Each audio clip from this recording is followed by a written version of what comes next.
Johnson Wax program with Fibber, Mcgee, and Molly.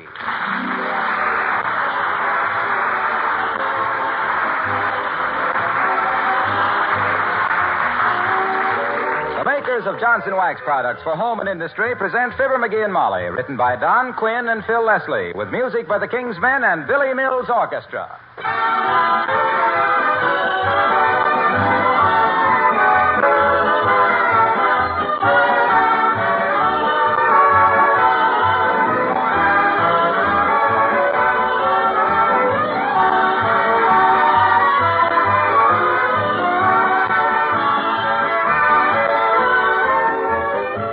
If one of your friends said to you, "I keep house with wax," would you know what she meant? Well, if you went over her home room by room, I think you would. Because in every one of those rooms, from the front door through the kitchen, you'd find wax protection, wax-polished beauty. Floors that grow lovelier with every application of Johnson's Wax. Tabletops, sideboard, chair arms that gleam with wax protection that are so easy to keep clean and sparkling. Windowsills that are not afraid of a sudden shower. Venetian blinds, picture frames, leather articles that wear a coat of Johnson's Wax proudly. Yes, you'd find in every room evidence of regular applications of Johnson's Wax to all kinds of surfaces, protecting them, preserving them, adding beauty and length of life, and saving hours of housework.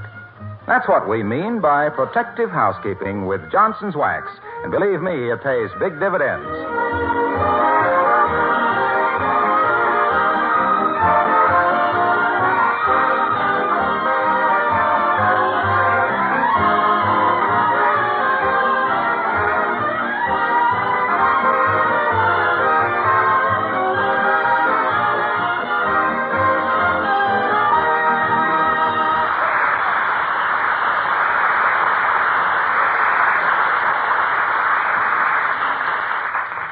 Kramer's Drugstore in Wistful Vista is noted for two things: its wonderful chocolate fudge and the fact that it usually hasn't got any. But today the sale is on, and here, just home with a big bag full of the confection, we find Molly of Fibber, Mcgee, and Molly.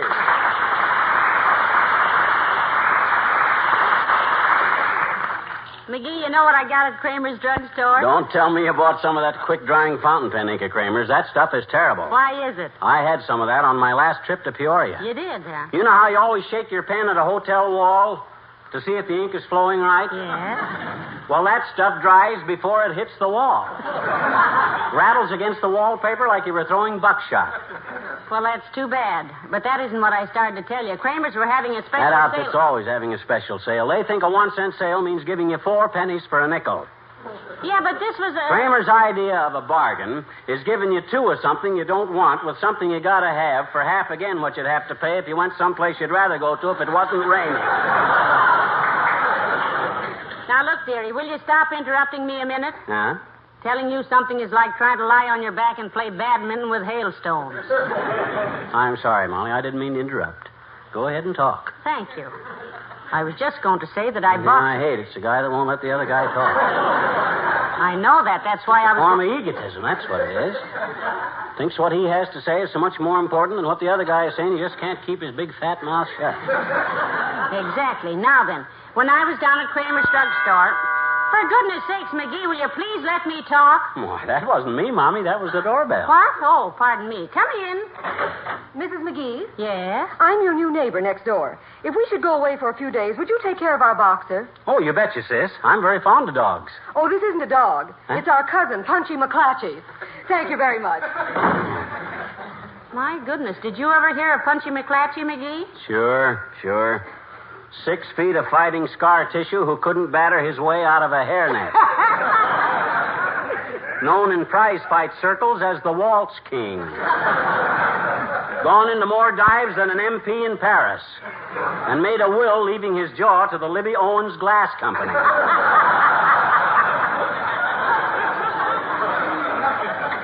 But tell me, kiddo, what were you saying about Kramer's? You got me interested. Well, this morning I had a terrific desire for some good chocolate fudge, so Fudge? Well, why didn't you say so? Don't give it another thought, Snooky. I'll whip you up a batch of fudge, the old-fashioned kind. Oh, please, McGee, you don't have to make me any fudge because Your wish is my command, madame. You says you were hungry for fudge, so you get fudge. Now then, what do I need to make fudge? Cocoa, eggs. Eggs? No, don't need eggs. Hand me the phone. I got to call the grocery. Here, but now listen. Thanks. Hello, operator. Give me Jimmy Sales Grocery and Meat. Mark my words, it's her. Who? Mert.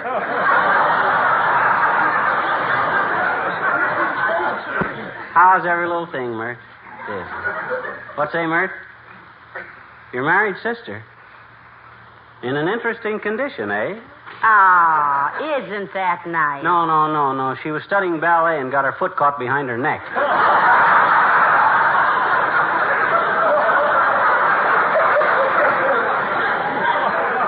What say, Mert? Yeah, the grocery store. Thanks. Hello, Sales Grocery? Fibber Mcgee speaking. I just called to order some eggs, but I happen to think you don't need eggs to make fudge, so forget the whole thing. Well, here we go, laughing and scratching. Come on out in the kitchen, baby. McGee, for the last But it time... probably won't be the last time, Tootsie. When you fling a fang into this fudge I'm going to make, you'll realize why the chief of the Waldorf is a man. That's pronounced chef, dearie. It is?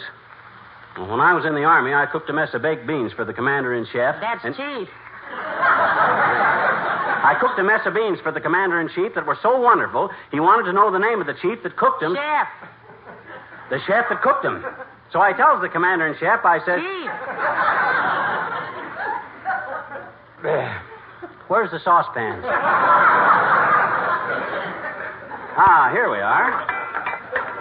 Those are frying pans, McGee. So what? Didn't you ever eat any fried fudge? Frying brings out all the delicate... Hey. What are we keeping this thing for? That's a colander. Well, it's full of holes. I only want the best equipment in any kitchen of mine. Throw that thing out the window. Certainly. Thanks. Now then, a double boiler. Why a double boiler? I always boil my fudge twice. Now, let me see. Salt, pepper.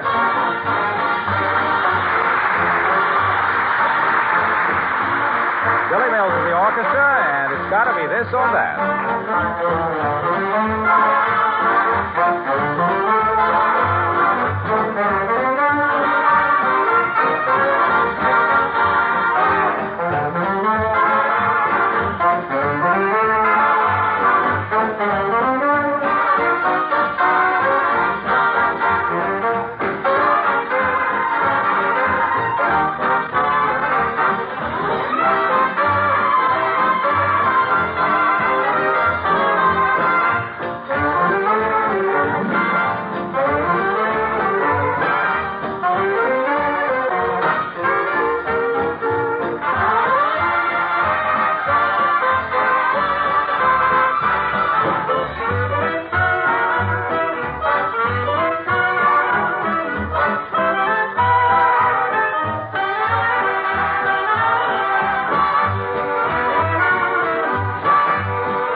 Boy, is this fudge going to be good.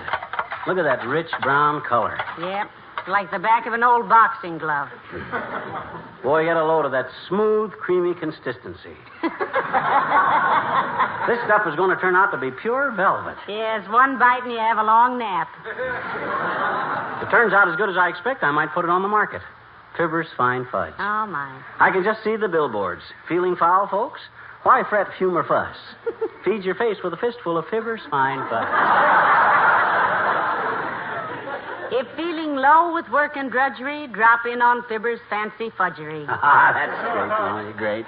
I'll make the name of Fibber McGee anonymous with fine candy every place. You mean synonymous, dearie. It starts with a sin, and if you think I'm whistling Dixie, you're tone deaf. I'll have my fudge in every drugstore in the United States. By George, I'll... Come in. Oh, it's Mayor Latrivia. Out here in the kitchen, Your Honor. Oh, hello, Molly. Hello, McGee. Hi, Latrivia. Have a chair and watch a master confectioner confect a confection. What witch's brew are you concocting there, McGee? If you're working on synthetic rubber, don't go any further. A set of tires that smelled like that would set the automotive industry back 75 years. He's making fudge, Your Honor. Oh, fudge. What was that last crack, Latrivia? I merely said, oh, fudge, indicating that I had, with my usual perspicacity, grasped the situation. Oh. May I make a suggestion? Certainly, Mr. Mayor. Well, every time I drop in for a friendly chat, we seem to conclude with some unseemly conversational brawl. Now, let us, for once, not get into an argument. Oh, it's okay with me, Latriv. I'm a peaceful citizen. I can get along with anybody. Well, now, isn't that nice? Ah, splendid. People who go around with chips on their shoulders... Just leave my father out of this, Latrivia, that's all. Your father? What did I say about your... His father was a carpenter, Mr. Mayor. And just because an honest cabinet maker has a few chips on his shoulder doesn't give you... Oh, I was speaking in a rhetorical sense, McGee. I certainly did not mean actual chips. You mean my father used phony chips? Now, just a darn minute, Latrivia. There's no more honest people in the world than carpenters. And I didn't say a word about carpenters. You brought that up. No, he brought McGee up. I mean, an honest chipper, a topping honester. When a man has a chip on his father... Stop shouting at my wife, Latrivia. I was not shouting. I was not shouting at your wife. Well, who were you shouting at, Mr. Mayor? At your husband. Speak up, Latrivia. Speak up. If you got anything to say, out with it. Quit mumbling. I was only trying to... When I attempted... I was hoping that for once we... McGee, don't you like me?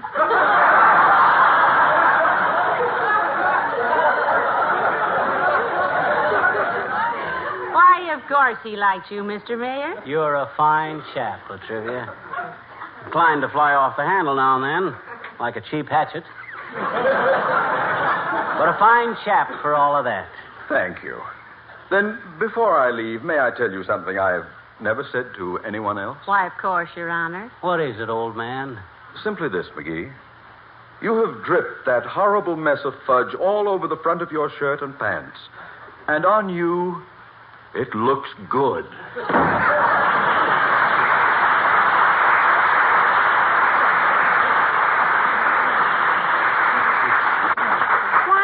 Do you suppose he doesn't like carpenters? Just a frustration, I'd say. Probably wanted to be a carpenter himself and couldn't. Because he always puts the wrong construction on everything. Yeah, that may be. Yeah. Oh, McGee, you've spilt that stuff all over the floor. Ah, so what? I got plenty left. I made a double recipe, Hey, so... everybody home? Out here in the kitchen, Mr. Wilcox. Oh, hi, Junior. Hello, pal. Hello, Molly. Hello, Mr. Wilcox. Do you like fudge? Is that what he's making there? Yes. No. Am I to misconstrue that as a reflection on my cooking, Junior? If the shoe fits, pal, you can walk for miles without finding an argument. Gee, I wish you had a copy of my cookbook. Your cookbook? I never knew you were interested in cooking, Mr. Wilcox. Family recipes, aren't they? No, I just stole them here and there. You know the old saying, if you steal from one author, it's plagiarism. But if you steal from everybody, it's research. Well, mine's research. Now, looky here, Junior, looky here. I know you, and I know you ain't doing this strictly for the benefit of frazzled females. You got a gimmick in there someplace. Well, there is one little device I thought was interesting. Stand by, Racine. Here it comes. Well, you see, every time I mention eggs or gravy or soup or anything that's liable to be spilled, I add a footnote. It says, remember, spilled things are easily wiped up if your kitchen linoleum is protected by Johnson's self-polishing glow coat. Why, that's a very unobjectionable reminder, I'd say. Yeah, that's the vicious part of this guy's approach, Molly. He sneaks up on you like Aunt Tessie's elderberry wine.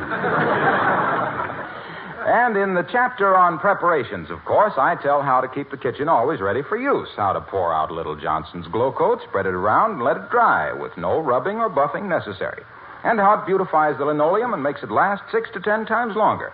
And then, hey, what time is it? 6 to 10. Oh, gee, I got to go. I'll see you later, folks. Hey, don't you want to wait and have some fudge? No, thanks. I always thought you had quite a sweet tooth, Mr. Wilcox. Well, I have, but my sweet tooth takes advice from my wisdom tooth. So long now.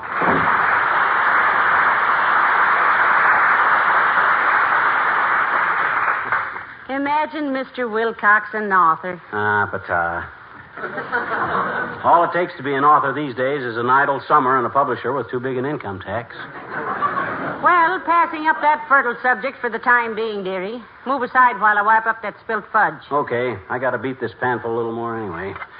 You know, this baking soda don't mix in very good. Baking soda? Did you put baking soda in that fudge? Why, certainly. It makes it light and fluffy.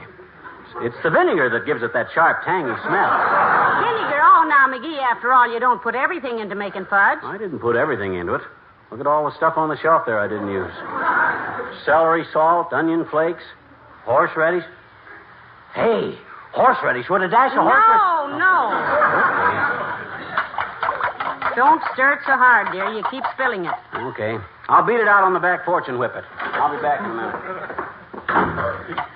Oh, I bought a little goat, and his name was Jack, but he got so homesick I had to give him back. Oh, hi, mister. Oh, hi, Teeny. Now, don't get too close to me now. I might splash some of this on you. And it's hot stuff in more ways than one. Gee, what you making, mister? What you making? Watch out. Fudge, sis. And if you keep quiet like a good kid, I'll let you help me lick the pan. Oh, boy. Gee, thanks, mister. I love fudge. You do, eh? Hmm? I says you do, eh? Do what? Love fudge. I know it. Take a gander at that, sis. Beautiful, eh? Bet you never saw any fudge that color before. I bet you I never saw anything that color before. Well, making good fudge is a fine art, sis. Mm-hmm. I ever tell you why they call it fudge? Oh, no. Well, sir, hundreds of years ago, even before one man's family was on the air, there was a family of little elves lived in a great big forest. Mm-hmm. You know what an elf is, sis? Sure I do, I bet you. My daddy is an elf. He goes down to the Elks Club every day. No, I didn't say elk. I said elf. Brownies, gnomes, leprechauns, pixies. Elves. I mean elves. Okay. Well, sir, one day the chief of the elves, a little fellow named Egg Duff, was out for a beetleback ride, and he fell off his beetle and got lost. Oh. And he wandered around getting hungrier and hungrier till he come to a place where some human beings had been having a picnic. Oh, how'd he know human beings had been there, mister? How did he? Well, because the grass was all torn up and the trees had initials carved all over them, and there was tin cans laying all around, and dirty newspapers and broken glass and all stuff like that there. Oh? Nobody makes a mess like that except human beings. Oh? Well, sir, little Egg Duff climbs around looking for something to eat, and he finds a little crumb of brown candy, and he eats it. It's delicious. And he eats some more. Mm-hmm. And he gets so much strength and energy, he walks right straight home again without any trouble. Oh, gee, goody. Uh-huh. And he tells all the other little elves all about the wonderful stuff he'd found, and they all wanted some. So, being a bright little elf, little Egg Duff got a bee, got him to bring him some honey, and he milked a few milkweed plants to get some milk, and made a batch of the finest fudge you ever saw. Oh. Where'd they get the chocolate, mister? Well, they got off of the Beatles' cocoa. They got it all right. Anyway, all the little elves were so happy about it and so grateful to Egg Duff and got to like fudge so much. You know what they did? Sure. Huh? They call it fudge on account of that Egg Duff spelled backwards. What? Well, I gotta go now. So long, mister. One of all the little point killers I ever heard. I still think that's it.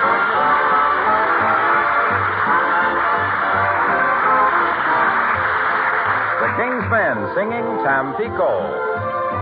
Hi, Tampico, Tampico, on the Gulf of Mexico. Tampico, Tampico, that's the place to go. Tampico, Tampico, where banana boats all go. Tampico, Tampico, down in Mexico.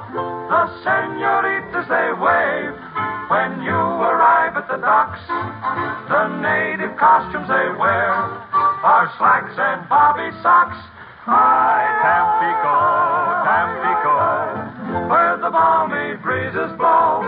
Tampico, Tampico, down in Mexico. To Mexico, you go to buy some pottery there. To beat the luxury tax, you find that when you get home, they sell it cheaper at Saks. Hi, Tampico, Tampico, where the weary tourists go. Tampico, Tampico, down in Mexico. You think you'll learn to do the samba and the rumba, so you engage a senorita in a hurry. You find she's got a Brooklyn telephone number, and learn to dance by mail from Arthur Murray. Oh, Tampico, Tampico, where's the great big pool they throw? Tampico, Tampico, down in Mexico. As the sunset fades to a purple glow, we bid farewell to Tampico. We'll steal away and leave her stay there on the Gulf of Mexico.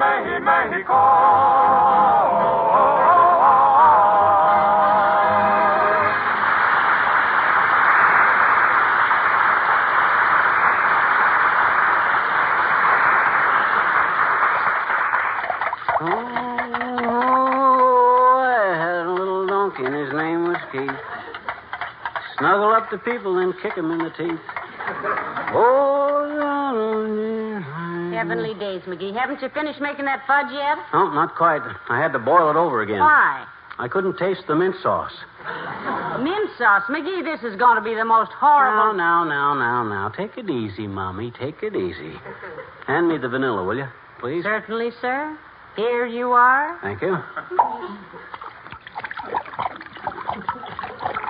Oh. Yeah. That ought to do it. It really should. I haven't smelled so much vanilla since I walked past the stag line at our high school graduation dance.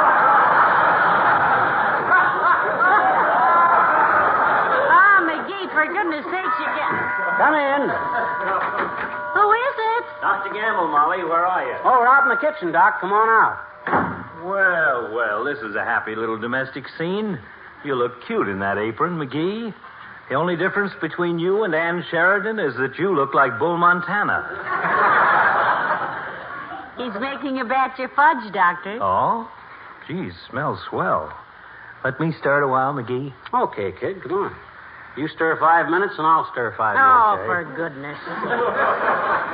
Here, Doctor, here's an apron for you, too. The Tomaine sisters at work. You interested in cooking, Doc? Love it. Did you ever eat any of my guinea hen Maryland with sauce Gamble? No. Never been in Maryland, Doc. Oh. I got a great little recipe for barbecued meatballs with wild rice. You see, get yourself a pig. Oh, yeah. Yeah, but wait till you try my spinach ring and my salami cacciatore. Brother, you haven't lived till you've tasted that.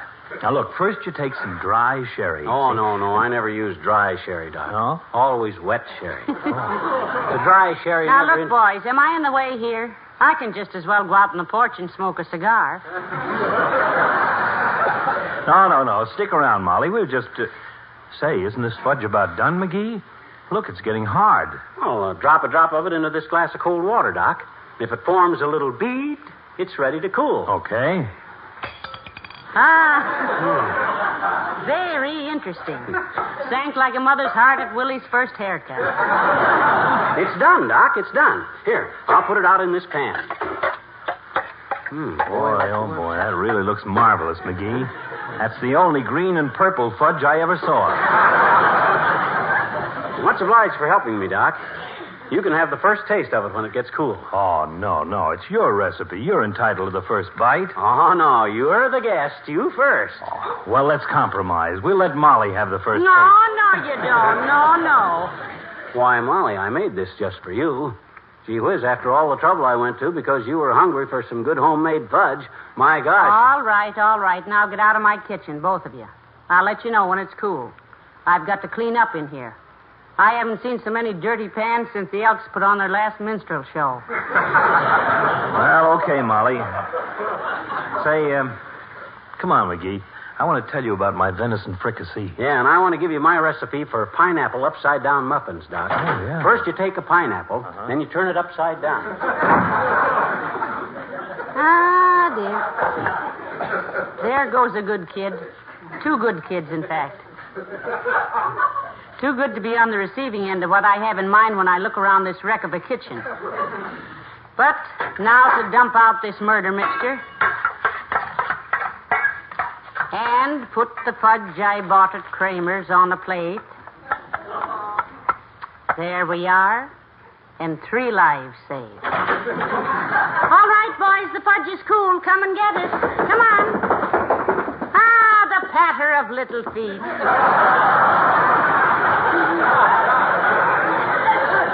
Well, didn't take long to cool off, did it? Why, certainly not. I had sense enough to drop a couple of ice cubes in it the last time I boiled it. Hey, this looks wonderful, Molly. Sure changes color when it gets cool, don't it? Yes, it does, doesn't it? Yeah. Ah, that's as fine a looking platter of goodies as I ever surveyed with these astigmatic old orbs. McGee, you're wonderful. I told you it'd be okay when it got cool. Mm-hmm. Have a piece, Doc. Thanks. Molly? Thank you. My gosh. It's delicious. Yeah, it's the best fudge I ever ate. It's simply grand, McGee. Well, I'm glad you like it, folks. Make you some anytime you like. That's a wonderful recipe I made up, if I do say so myself. And you know the most miraculous thing about it? No. What? When it cools off, it's even got nuts in it.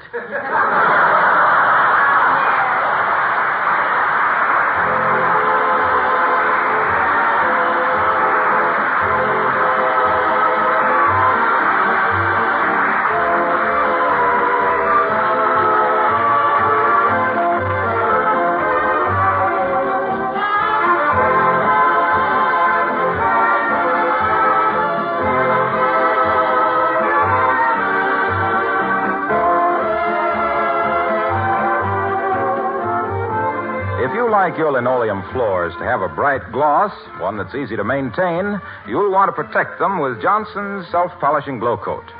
If you're using Glow Coat for the first time, you'll be pleased to see how easily and evenly it spreads, how smoothly it dries without any streaking. 20 minutes after you've applied Glow Coat, it'll be ready to walk on and shining beautifully. You know, of course, that Glow Coat is self-polishing. It shines as it dries without any rubbing or polishing. It keeps the colors and pattern of your linoleum, rubber, or composition tile floors bright as new, and it adds greatly to their life. So, for 3 good reasons, beauty, easier work, and economy, you'll like Johnson's self-polishing Glow Coat. It's used in many more homes than any other floor polish, and with greater satisfaction.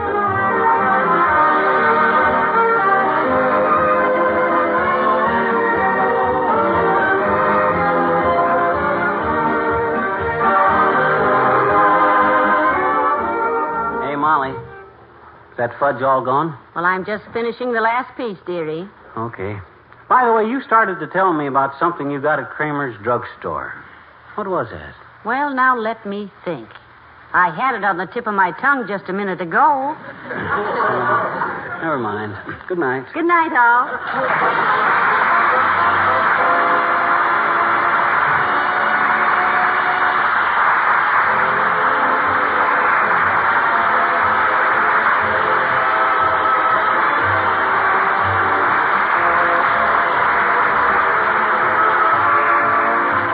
This is Harlow Wilcox speaking for the makers of Johnson's Wax Products for Home and Industry, inviting you to be with us again next Tuesday night. Good night.